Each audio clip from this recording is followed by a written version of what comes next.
Good afternoon, ladies and gentlemen. Welcome to you all. The ceremony will start in just a few moments.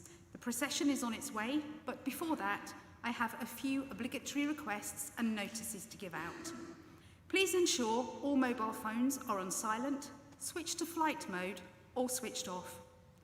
Photographs will be taken throughout the ceremony, and if anybody does not consent to their photo being taken today and used for publicity purposes, please let a marshal know. In the extremely unlikely event that we need to exit the building in a hurry, please remain calm and seated. Marshals will assist you in exiting the building. For staff on stage, we have a fire exit to the left of the altar through the vestry. For people to my right, please exit through the rear tower door, and for people to my left, please exit through the main entrance through which you came in. Please wait to be directed by the marshals. When the ceremony has finished, the Vice-Chancellor's procession will leave the church and you will be asked to stand. The procession will be followed by the graduates, our VIPs, and our remaining guests will then be asked to follow. Finally, to our graduands, may I be the first to congratulate you on your achievement. When your name is called, please step onto the stage. If you are happy to shake the Vice-Chancellor's hand, please continue straight to centre stage when your name is called. If you would prefer not to shake the Vice-Chancellor's hand, please bow your head upon stepping onto the stage before continuing to centre stage. Please look to the camera to my left for your official photos with the Vice-Chancellor.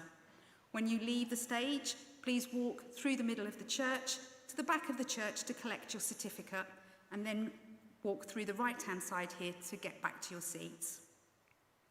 Thank you. Please enjoy the ceremony and the rest of your day. Can I ask that you please stand for the procession?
The Vice-Chancellor will now give his opening address.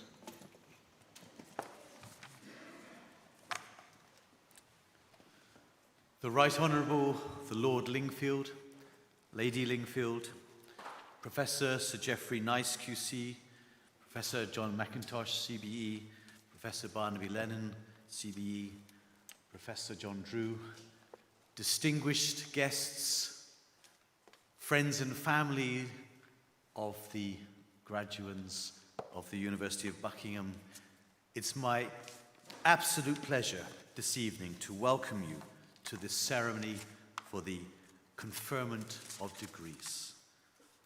I'm so thrilled to see you here in person.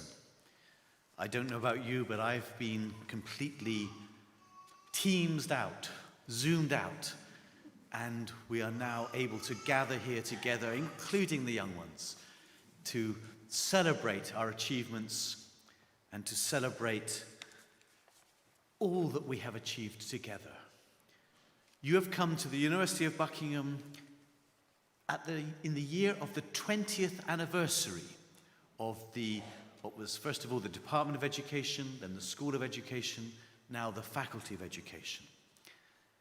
And let's call it the Faculty of Education, was founded by those of you who are my age or older will remember him well, Christopher, later Sir Christopher Woodhead, and Professor Anthony O'Hare.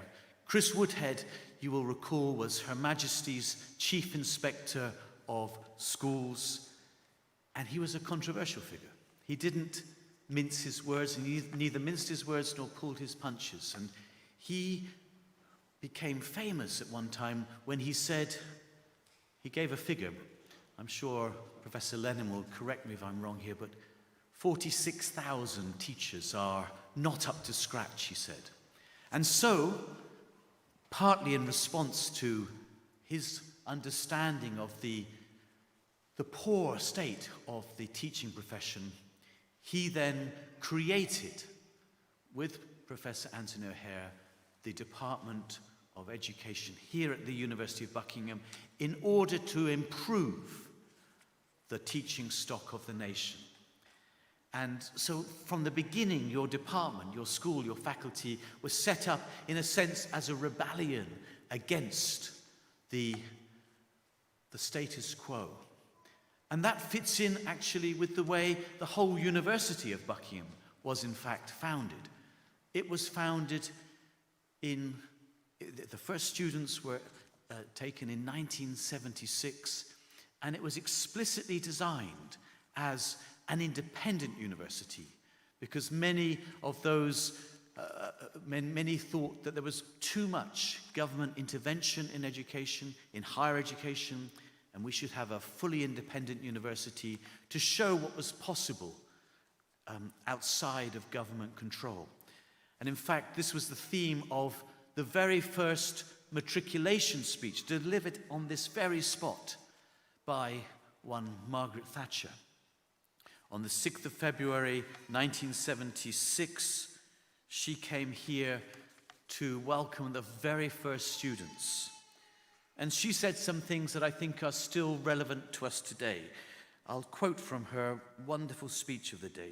Obviously, Margaret Thatcher was then leader of the opposition. Later, when she became Prime Minister, and then after resigning from politics, she became our Chancellor, our figurehead for most of the 1990s. But on this spot, on February the 6th, 1976, she said, "Independence, we must remember, is not a gift. It's not something that governments confer, but something that a free people enjoys and uses." I think her words resonate even more today. She continued, "Freedom requires vigor and imagination in using the opportunities available. But unless we are worthy and able to take advantage of a freedom not yet extinguished in our land, we shall become pale shadows like civilizations before us, who were eventually thrust aside and dispossessed by more vigorous rivals." I'm very proud of the connection we have with her, and I'm very proud of that continuing tradition of independence and academic freedom and freedom of speech. Now, today we are celebrating the education faculty, as I say, and it's really thrilling for me, extra thrilling for me, because I, too, was an education graduate. My career has been in education. And if you will indulge me for a few minutes, my colleagues have said this is a good idea. If you'll indulge me for a few minutes, I would like to just tell you a little about the route I took and how, well, it may be the similar routes to the ones you shall take, or maybe completely different. But after graduating like you, I then went to teach in Zimbabwe for 3 years, shortly after the independence of that nation, and helping to build this new nation for 3 years. And then I came back to England, and I was a mathematics teacher, and then I worked in mathematics educational research for the National Foundation for Educational Research in Slough. And then I did my PhD in a slightly different area because I was bothered about this whole question of why should government be involved in education. So I did my PhD at the Institute of Education, University of London, in philosophy of education. And actually my work led to this conclusion that private education was the thing, independent education was important. And so I became an expert on private education. And I was lucky enough to land a project from the International Finance Corporation, the private arm of the World Bank, which was looking at private education across the developing world. So I spent time in Peru, Argentina, Brazil, South Africa, Zimbabwe again, India, China, looking at private education. But I was in a conundrum. This was some 21 years ago. Here I was, an expert on private education, but everyone knows private education is about the elite, about the upper middle classes. And I felt my life should be dedicated to serving the poor for whatever reason. So one day, 21 years ago, I had what was really an epiphany. I was in Hyderabad in south central India on International Finance Corporation consultancy business. I was dissatisfied with working in the elite school, so I went down, took an auto rickshaw to the slums of the old city, which are just behind the Charminar, the Arc de Triomphe of South India. And I went looking, and I found a school, and then another school, and then another school. But these were not government schools. They were not the schools that we would have expected. They were what I call now private schools, low-cost private schools, charging a few hundred rupees, about 50 to 100 rupees a month in those days, serving poor communities. And so I felt the different parts of my life were complete. Here I was finding private education, serving the poor, and I was able to use my expertise then. Soon I was connected with a federation of 500 of these low-cost private schools. And the question for me was, why were the parents sending their children to private schools when the government schools were free? So I asked the mothers, mostly Muslim mothers in the old city of Hyderabad, why are you doing this? And they said, because in the government schools, our children are abandoned. So I went one day to look at one of these government schools, and it was a fine building, unlike the buildings in the other schools, the other private schools. But I went into the first classroom, and it was a bit like this sea of faces looking up to me, 130 kids sitting on the floor amongst the mosquitoes, eager to learn, eager to greet the stranger coming to see them, but no teachers, no teaching. The children were abandoned. And that was something that I saw time and time again. I went back to Washington, D.C. to tell people what I'd seen at the International Finance Corporation, and they said, I said, did you know there were private schools serving the poor, and these seem to be preferred by poor parents? And they said, calm down, Thule. All you've seen are a few businessmen ripping off the poor. And I thought, that's not what I've seen. So I managed to get a grant from the John Templeton Foundation and to explore if this phenomenon existed elsewhere. One of the next countries I visited was Nigeria, and I flew into Murtala Mohammed Airport. Anyone knows Nigeria? And then my host took me across the third mainland bridge to VI, and I looked down there and I saw this shanty town built on stilts into the dark waters of the Lagos Lagoon. I said, that's where I want to go to see if there are private schools. And my host told me it's too dangerous to go there, too dangerous. So the next day I had to go alone there. And I took a taxi to the edge of this shanty town, and they said, the taxi driver said, no, it's too dangerous to go any further. We won't take you. So I took a canoe into the shanty town. And then I saw these children. It was a holiday, but I saw these children sitting there. I talked to them, and one was called Sandra. And I said to her, where did you go to school? And she said, KPS. I said, KPS, what does that mean? She said, Kennedy. I said, Kennedy what? She said, Kennedy Private School. And that was the first of the low-cost private schools I found in the slums there. And so that was my life's work. I worked in poorest parts of South Asia and Sub-Saharan Africa, working eventually in Sierra Leone, Liberia, South Sudan, Somalia, always finding this phenomenon and then helping to build it up and helping to improve it, creating federations of these schools and even latterly working with the education department here and creating very low-cost teacher training programs for those schools. My life was one of traveling and adventure, and 2 years ago I moved to Buckingham. I haven't been on a plane since, but it's wonderful in a way to, I don't know, let's see if you can connect with that and think some ways in which we as education graduates can be working, coming out to serve various communities. You may be working in schools for the poor. You may be working in schools for the rich. You may be working anywhere in between. But the education journey that you've been on, and the education journey you can inspire in others, will be worthwhile and wonderful wherever you are. I want to close my talk with a few quotes from, well, today is the 6th of November, isn't it? 2021. And whenever I have momentous occasions, this is a momentous occasion for me, and I hope for you. Whenever I'm in momentous occasions, I like to look back at what happened in the past on this day. And on the 6th of November in 1913, Mahatma Gandhi was arrested in South Africa. He was engaged in the Indian miners' marches there.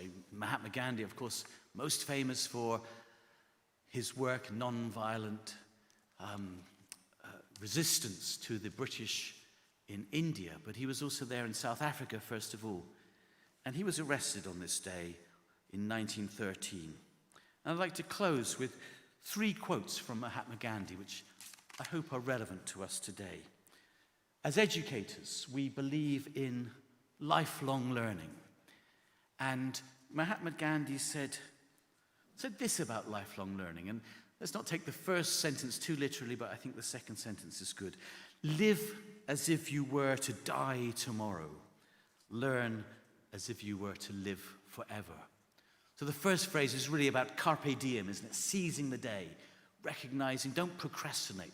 Don't put things off until tomorrow that you can do today. Don't put things off to next year that you can start this year. And learn and learn and learn as if you are going to live forever. But perhaps Mahatma Gandhi's most famous change, he was into changing the world. Many of us in education are into changing the world as well. And he said, be the change that you wish to see in the world. Be the change that you wish to see in the world. In other words, you have to change yourselves first before you can bring change about. Look inside and improve yourself before trying to change the world. But the final quote reminds me of a chain of charter schools in America, KIPP. They had their slogan was, work hard, be nice. That's a great slogan, a great commitment. Let's not trample over others as we seek to change ourselves, change the world. And Mahatma Gandhi said, in a gentle way, you can shake the world. I think that's a lovely way in which to end my talk to you today. Thank you very much.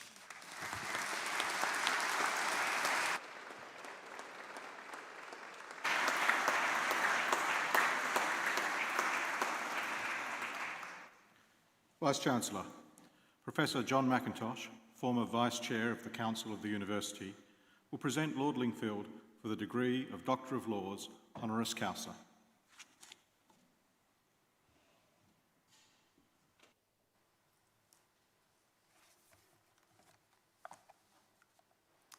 Vice-Chancellor, it gives me enormous pleasure to present to you for the award of degree of Doctor of Laws, honoris causa, the Right Honourable the Lord Lingfield.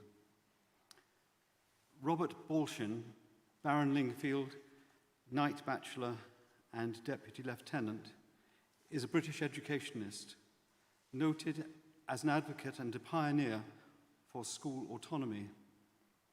He has been a teacher, a lecturer and a company director. He was knighted in 1993 for services to education and was raised to the peerage as a life peer in 2010. He is a Deputy Lieutenant of Greater London and was the Knight Principal of the Imperial Society of Knights Bachelor from 2006 to 2012. Lord Lingfield sits on the Conservative benches in the House of Lords and speaks in Parliament mainly, but certainly not exclusively, on education matters. He has written numerous articles on education and politics. He was the Deputy Chairman and then Chairman of Council of Goldsmiths College for 6 years and Pro-Chancellor of Brunel University for 7 years. And he was the Senior Education Policy Advisor to the government throughout most of the 1990s. There can be very few other people who have devoted so much of their lives to championing autonomy in state-funded education and the raising of standards in schools, colleges, and universities. In 1989, he was asked by the Secretary of State for Education to head the Grant Maintain Schools project, arguably one of the most successful education reforms since 1944. And he was chairman of the Grant Maintain Schools Foundation from 1989 until 1998. He made a huge success of the project, and within 5 years, over 1/5 of all secondary schools in this country had been incorporated as state-funded independent schools. He was the founding vice chairman of the Funding Agency for Schools, the mechanism by which Grant Maintain Schools received their funding. He chaired the Commission on Special Needs in Education from 2006 to 2010, whose recommendations led to new legislation which transformed the process for identifying children with special educational needs and providing more effectively for their education. He chaired a review of further education in 2012, producing the widely praised Lingfield Report. At the request of the then Secretary of State for Education, he founded the Chartered Institute for Further Education, of which, under his leadership, it received its Royal Charter in 2015. He remains its chairman, and it continues to encourage the highest standards in vocational education. Lord Lingfield serves as chairman of trustees of the Arnie Institute, Action for Rehabilitation from Neurological Injury, whose objects are to encourage and advance the rehabilitation of those suffering from the effects of stroke and other brain injuries which have resulted in partial paralysis, particularly by the physical training of patients who require recovery programs. Such training attempts to enable those who have suffered brain injuries progressively to recover movement, balance, physical strength, and confidence. The Institute also promotes awareness of stroke and brain injuries to the general public. He is the chairman of the League of Mercy, established in 1899 by Royal Charter of Queen Victoria to recruit volunteers to aid the sick and suffering at charity hospitals. It was disbanded on the establishment of the National Health Service in 1947, but was re-established in 1999 to encourage and recognize voluntary work in caring for the sick. Lord Lingfield is the founder, chairman, and president of the English Schools Orchestra, which this year celebrated its 27th anniversary. Lord Lingfield was created a Knight of the Order of St. John in 1984 and has several honorary doctorates and fellowships, including that of the City and Guilds of London Institute. He served as Director General of the St. John's Ambulance from 1984 to 1990. He is an honorary Colonel, Reserve Forces and Cadets Music, and Chairman of the CVQO, the Cadet Vocational Qualifications Organization, a charity which provides help to young people from deprived backgrounds to gain skills which can lead to employment. He is a freeman of the City of London and a liveryman of Goldsmiths Company and the Worshipful Society of Apothecaries. In summary, Lord Lingfield has dedicated his working life to raising standards in all sectors of education and to giving all children and young people, regardless of their backgrounds, a fair crack of the whip. and he has been a very active advocate of greater school autonomy and independence. He shares the values of the University of Buckingham, of which he is an admirer and a strong supporter. And he has been very influential in developing Conservative Party education policy and legislation, and speaks regularly on education. Vice-Chancellor, I'm pleased to present to you the Right Honourable the Lord Lingfield for the award of Doctor of Laws honoris causa.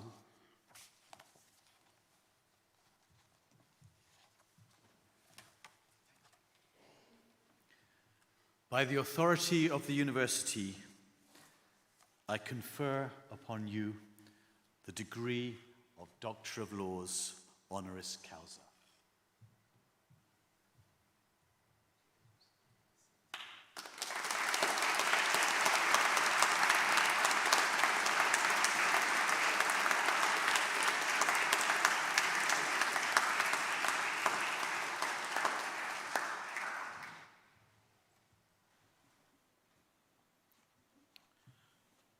Lord Lingfield will now reply to convocation.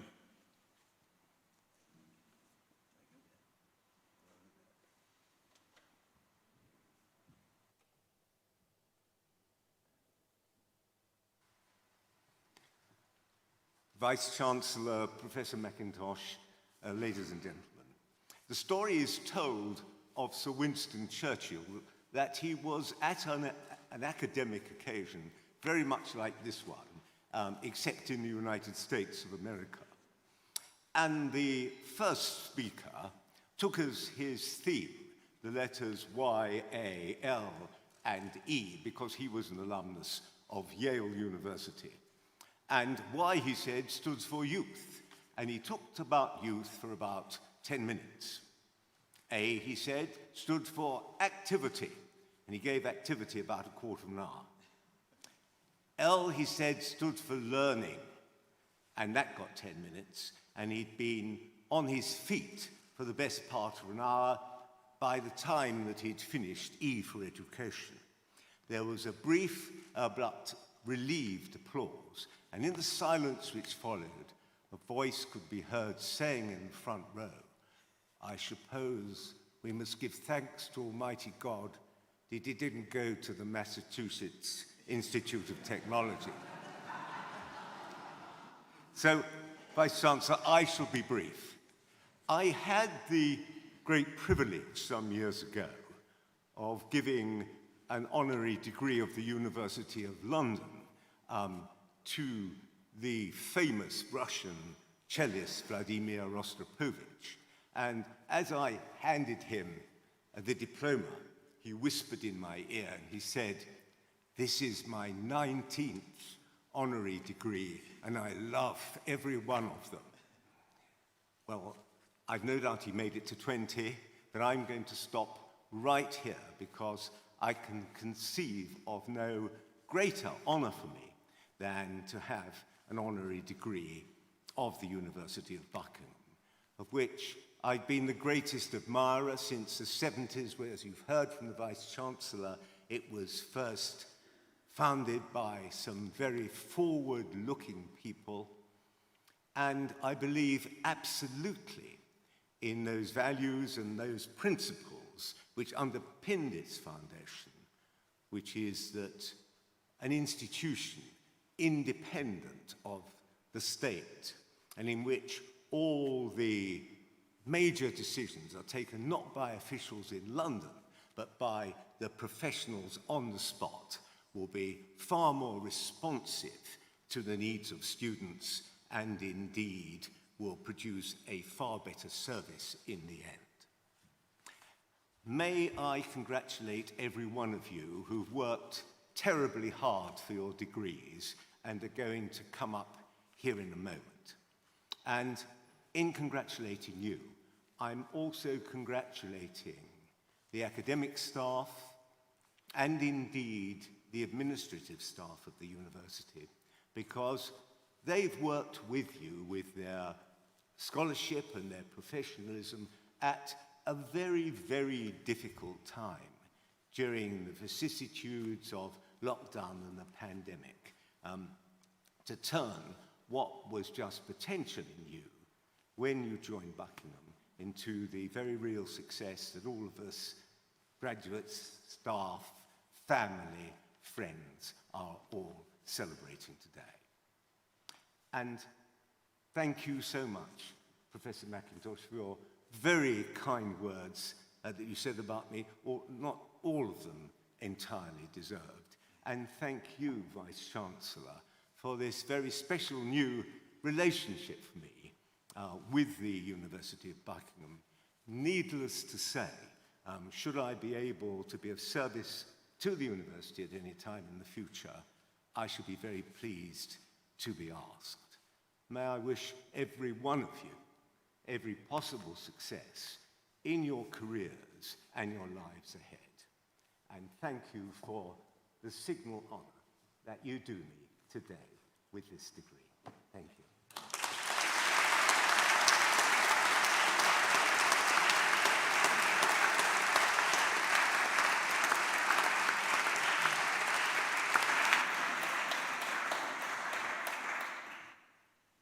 Vice-Chancellor, Professor John Drew, Dean of Academic Affairs, will present Sir Geoffrey Nice QC for the degree of Doctor of Laws, honoris causa.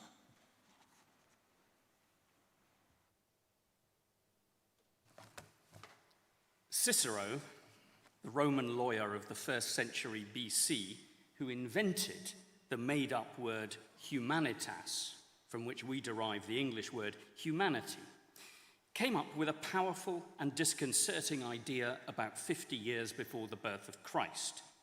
He imagined a world united by a body of laws so fundamental and of such universal application that they transcended any one place or nation. Writing around 52 BC, he prophesied a time when, on fundamental questions of rights, there will not be different laws at Rome and at Athens, or different laws now and in the future, but one eternal and unchangeable law that will be valid for all nations and all times. It has taken 2,000 years for Cicero's vision to become a reality. But in the United Nations Universal Declaration of Human Rights, first published in 1948 after the horrors of the Second World War, those Ciceronian principles came to be acknowledged by almost every country in the world. Ever since the establishment of the International Criminal Tribunals in the 1990s and the International Criminal Court in 2002, there have been forums where crimes that are so serious that they constitute crimes against humanity can be prosecuted and their perpetrators brought to account. Vice-Chancellor, for nearly all of his legal career, Sir Geoffrey Nice has devoted himself to making that Ciceronian vision of universal justice a reality in our contemporary world. Human rights have been at the centre of his work, both as an advocate and more recently as a teacher, both as Gresham Professor of Law in London's Gresham College, a chair almost 4 centuries old, and as a fellow of our Humanities Research Institute here in Buckingham. Educated at Keble College, Oxford, Geoffrey Nice began his career as a barrister in London. But the nature of his work changed decisively in 1998 when he was invited to join the International Tribunal for the former Yugoslavia, based in The Hague. And there he prosecuted a number of cases relating to genocide, including, most prominently, the former Serb leader Slobodan Milosevic, for crimes against humanity. Over the last 2 decades, Sir Geoffrey's acute legal mind has been devoted to the investigation of crimes against humanity wherever these have been alleged to have occurred: Burma, Libya, South Africa, North Korea, and most recently in the People's Republic of China. Since September 2020, Sir Geoffrey has presided over a non-governmental tribunal investigating alleged atrocities and possible genocide against the Uyghur, Kazakh, and other Muslim minorities in northwestern China. Sir Geoffrey is due to hand down the tribunal's conclusions later this month. Not all foreign governments have, Vice-Chancellor, been entirely enthusiastic about Sir Geoffrey's skills as an investigator and as a champion of human rights. In March this year, one powerful foreign state placed Sir Geoffrey on a list of persons it regarded as persona non grata and subject to sanctions. Sir Geoffrey has carried on his investigations undeterred. But in states where human rights and the rule of law are taken seriously, Geoffrey Nice has been honoured and esteemed. He's an advisor to the United Nations, the recipient of honorary degrees, a bencher of the Inner Temple, and in 2007 he was knighted by Her Majesty the Queen for his services to international criminal justice.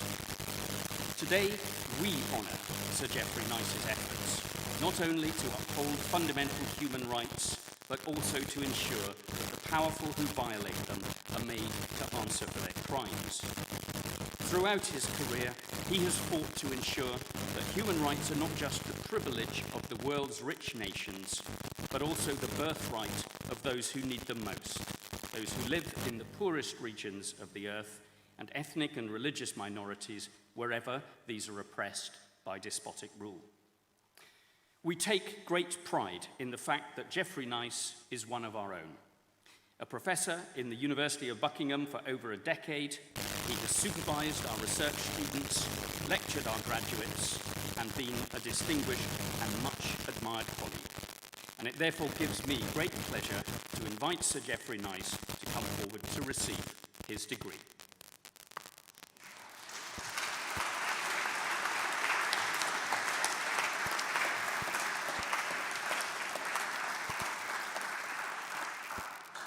By the authority of the university, I confer upon you the degree of Doctor of Laws, honoris causa.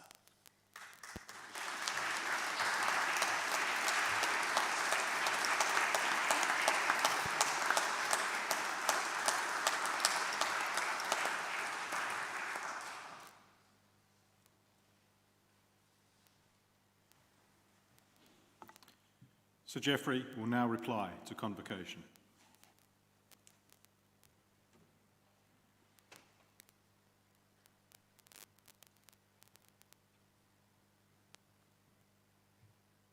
Professor Drew, many thanks for those kind and over-generous words. Vice-Chancellor, to you and the university, thanks for this very considerable honour that I'm pleased to share this day with fellow graduates, knowing, of course, that they have all done rather more work to get here today than I had to do.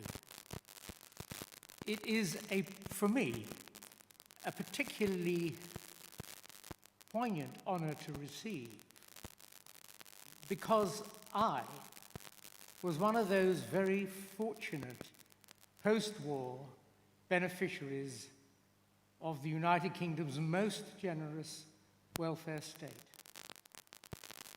Every aspect of my education, nearly every penny of my university education, and even my training until I was able to start as a professional, was paid for by the London Borough. And that distinguishes and makes me different from today's graduands who, unlike me, like all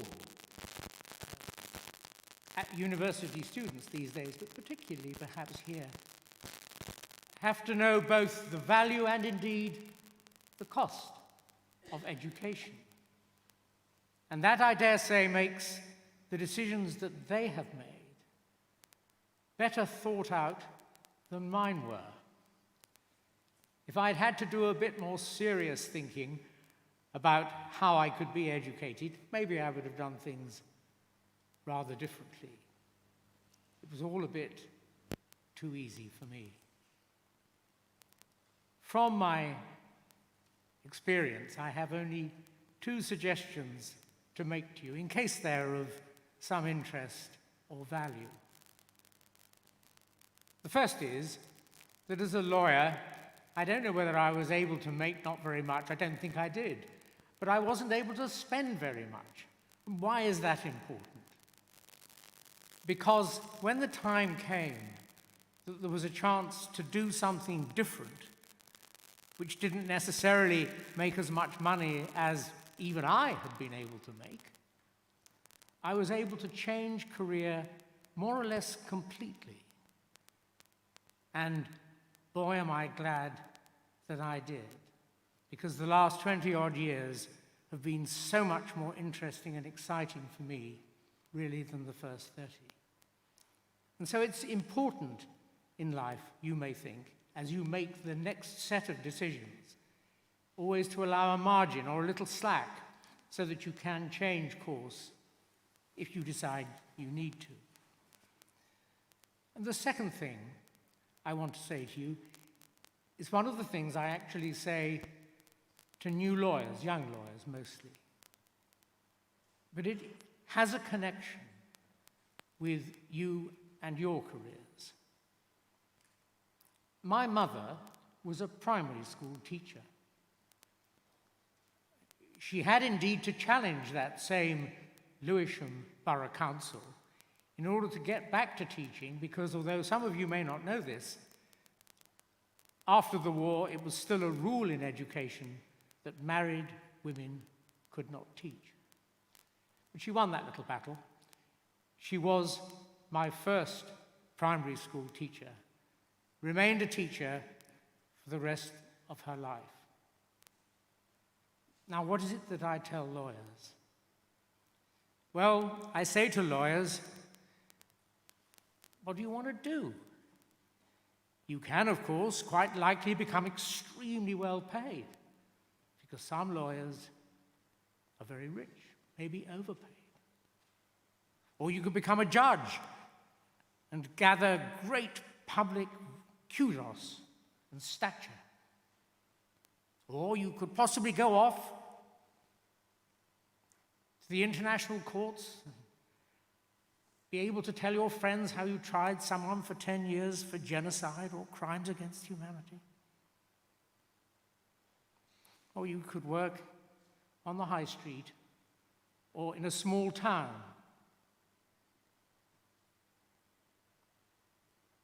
At the end of working life, the high street solicitor, the small town solicitor, may not have those grand things to look back on, but will be able to look back on how many new clients every year? Tens? 100? How many in a lifetime? 1,000? More? Each and every one of whom he will have encountered at a moment of great importance in their lives, and for whom he will have been important. And the parallel, you may already have guessed it.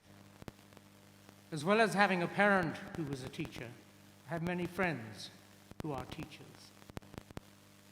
They have made the decisions of the kind you have already made and will be making that will shape the rest of your life.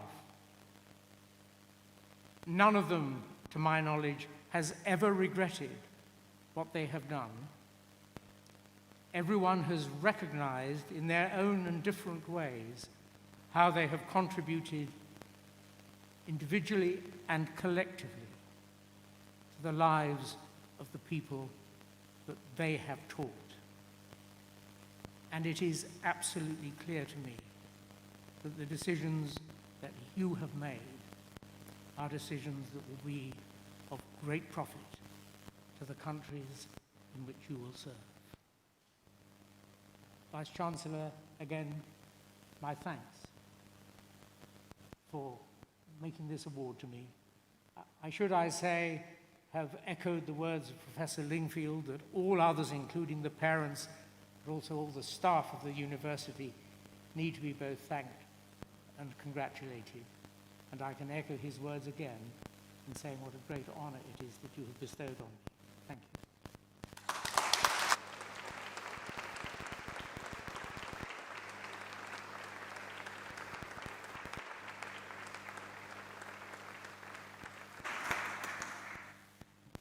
Vice-Chancellor, I call upon Professor Barnaby Lennon, Dean of the Faculty of Education, to present candidates for degrees and diplomas of the University of Buckingham in Education.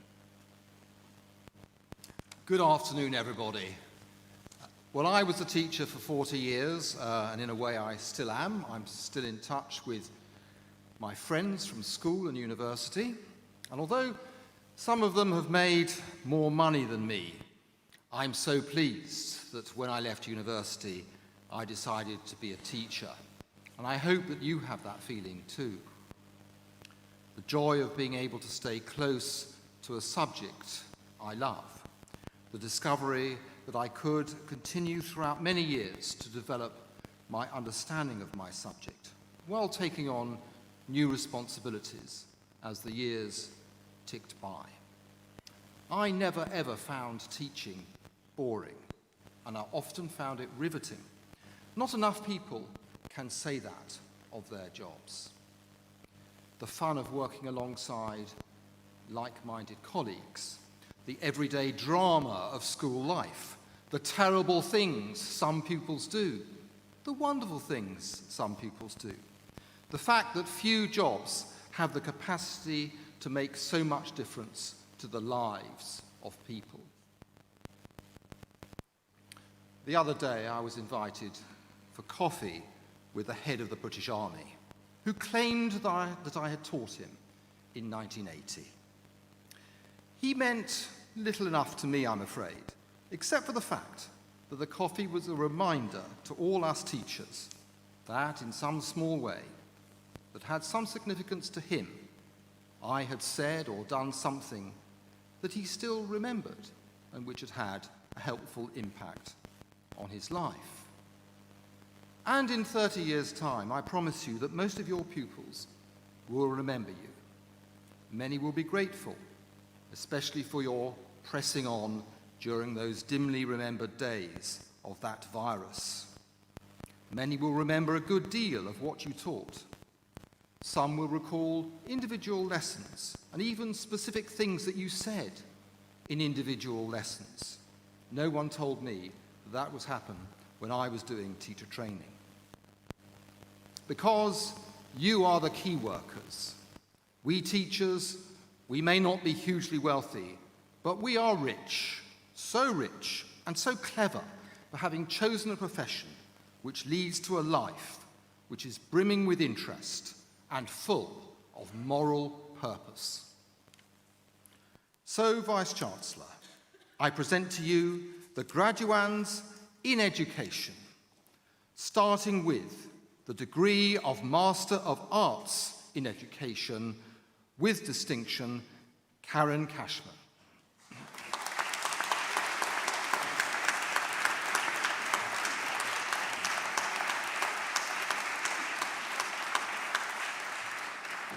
For the degree of Master of Education in Educational Leadership and Management, Leo Buckley.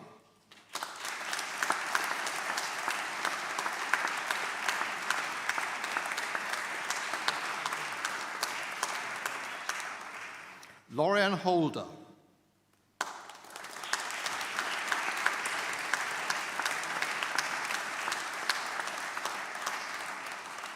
With distinction, Mark Penrose.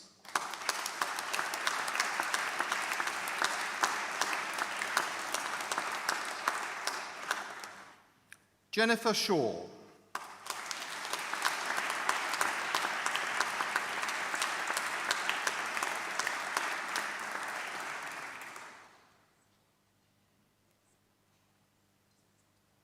For the award of Postgraduate Certificate in Education, Katie Marie Allen.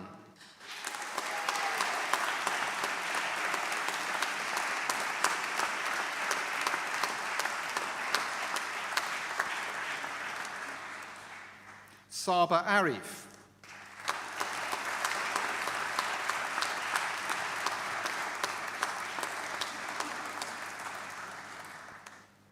With distinction, Catherine Auguste.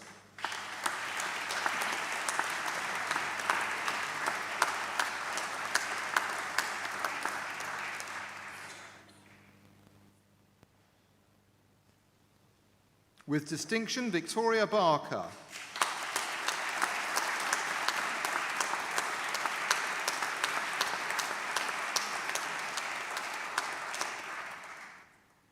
With distinction, Francesca Bickerdike.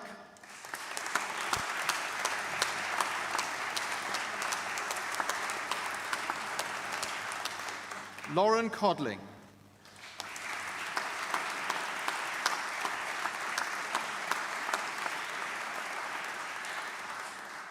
With distinction, Portia Cronier.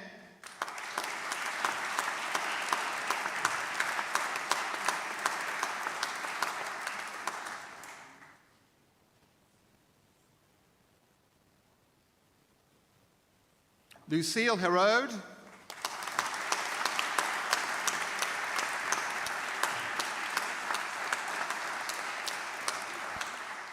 Emily Izzard.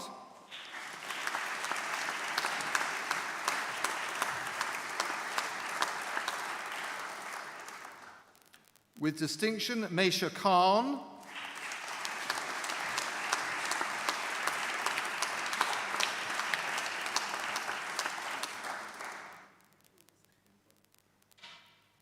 Lima Mia Behar.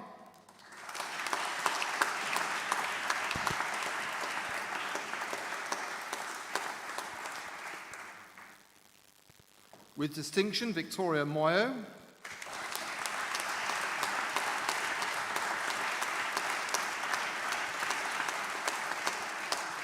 With distinction, Molly Neal.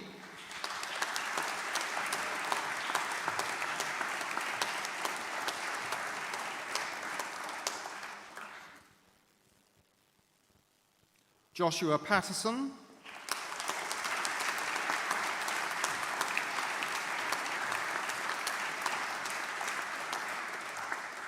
With distinction, Cheryl Bethybridge.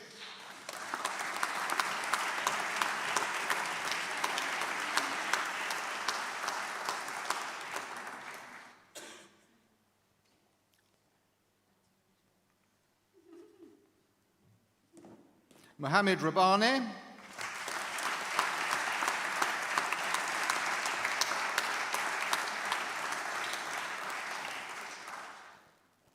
With distinction, Amy Rose.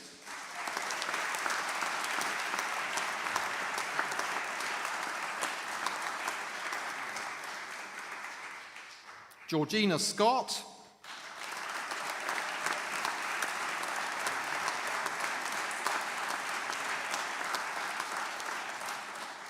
Kainat Shah.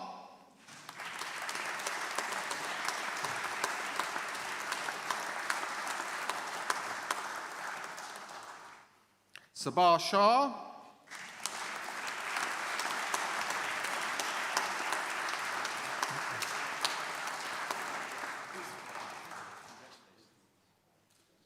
Courtney Smith.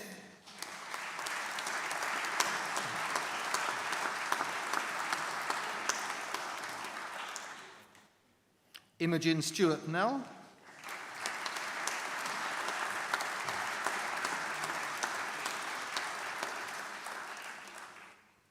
With distinction, Karina Yu Booth.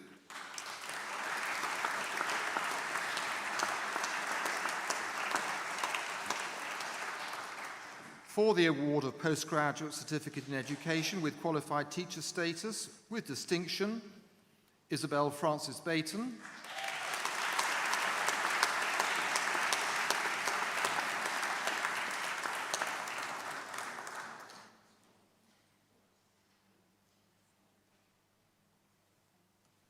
With distinction, Poonam Barge.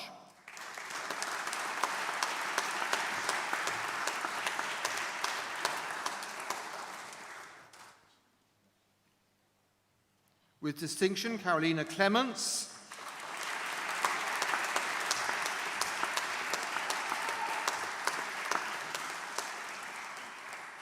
With distinction, Scott de Blasio.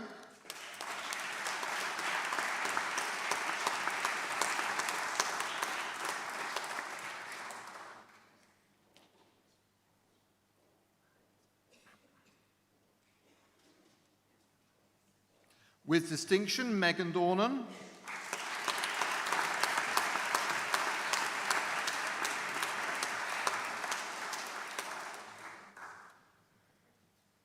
Liam Emerson.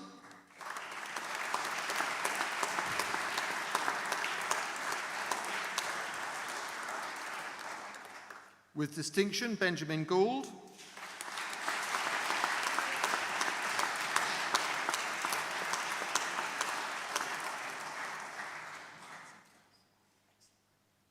Amber King.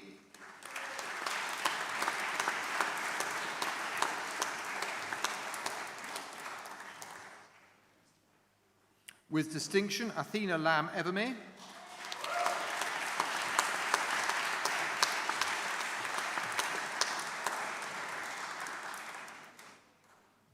Samuel Morehouse.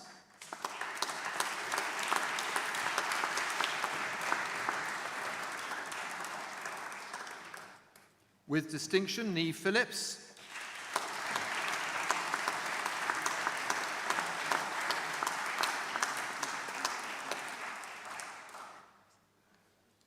Maria Shepolina.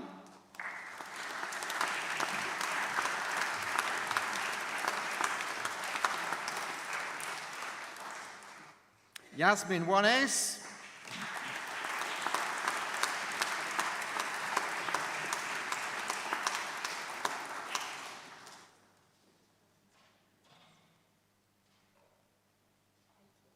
Olivia Ward.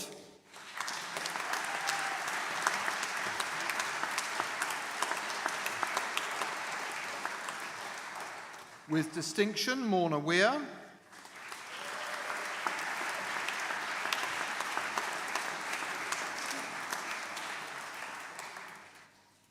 For the award of Professional Graduate Certificate in Education, Rabia Assad.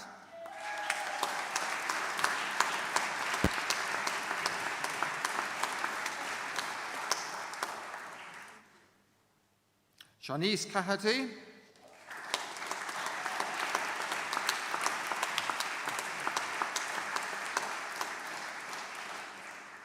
Eugenie Pekshina.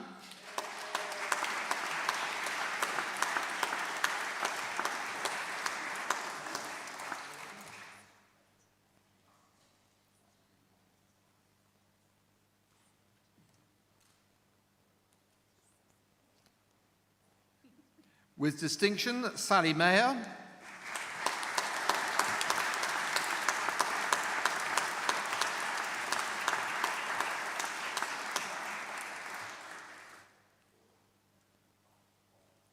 Vice-Chancellor, that concludes the presentation.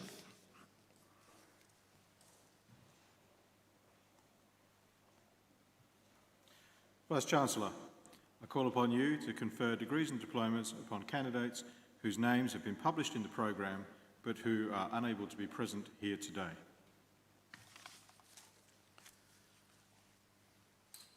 By the authority of the university, I admit candidates in absentia to the degrees and diplomas for which they have qualified.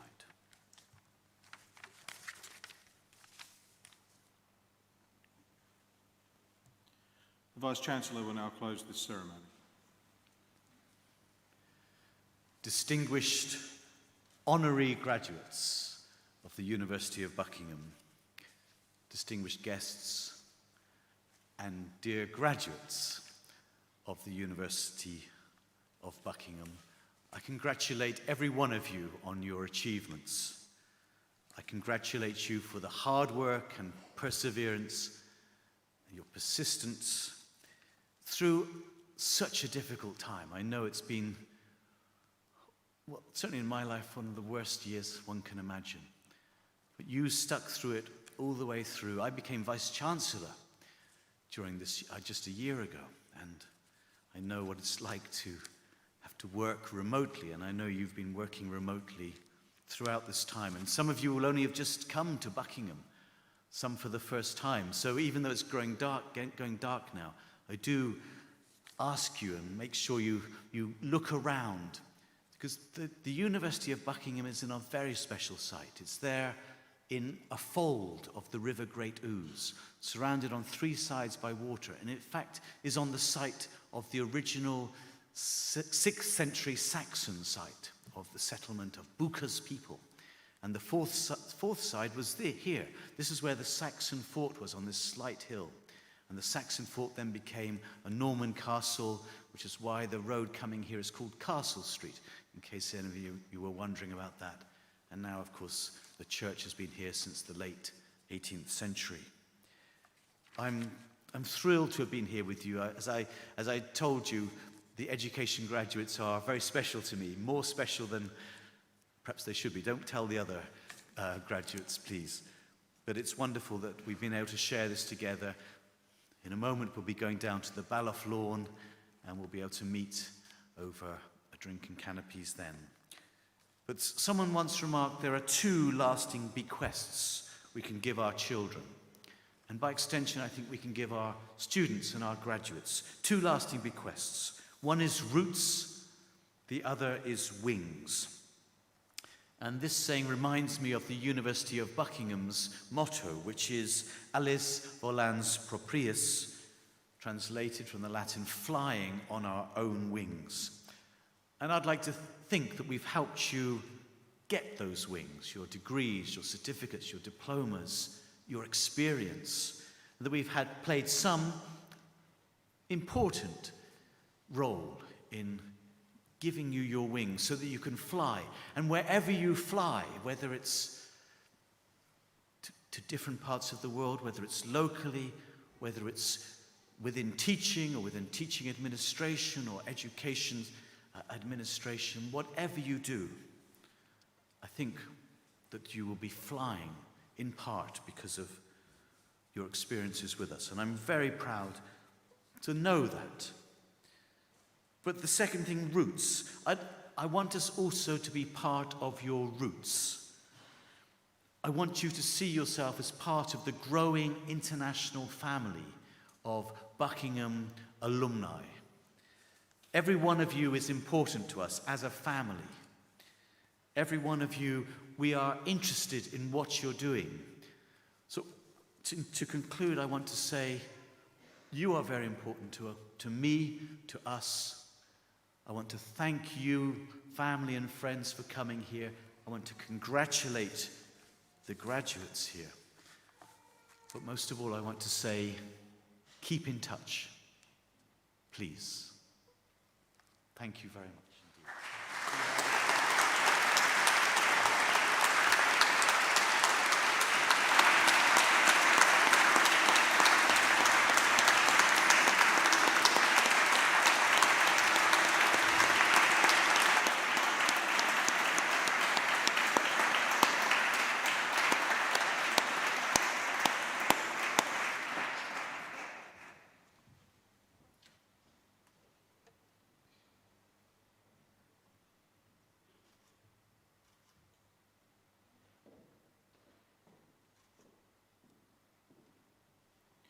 Please be upstanding.